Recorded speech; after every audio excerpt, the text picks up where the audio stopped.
Hey guys, this is Laura from Purl Soho, and I'm going to show you how to do mock cable rib. As you can see here, I have this small swatch, and yeah, let's get started.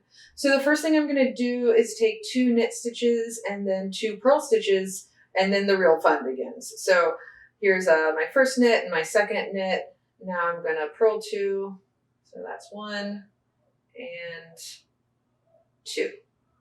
All right, so now I'm going to show you how to do a right twist knitwise.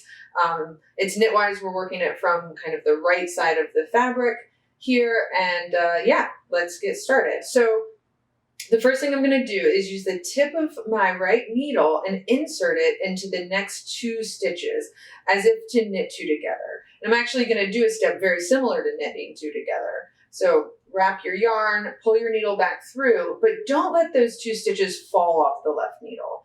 What you actually want to do is use the tip of your right needle to knit into that first stitch again. Now, once you knit into that first stitch again, it's at that point that you can let those 2 stitches fall off the left needle. Here we are, a little bit up close. I just want to show you that right twist knitwise one more time.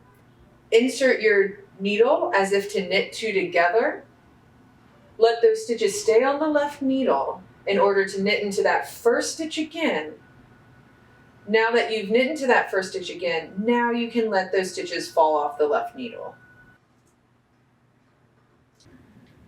Now, if you're ever working mock cable rib in the round, you're going to need to know how to do a right twist purlwise.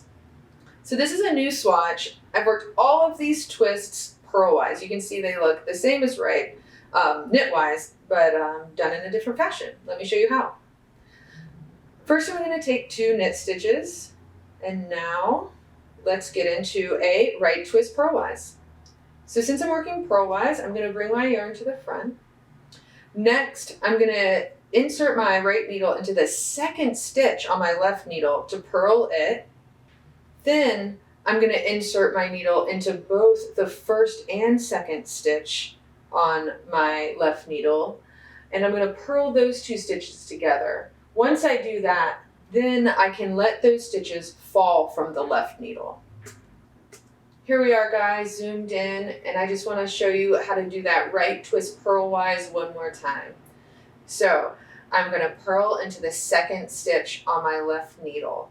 I'm going to keep that stitch on the left needle in order to purl the first and second stitch together. And then once I purl those 2 stitches together, I can then let those stitches fall from that left needle. And that's how you do a right twist purlwise.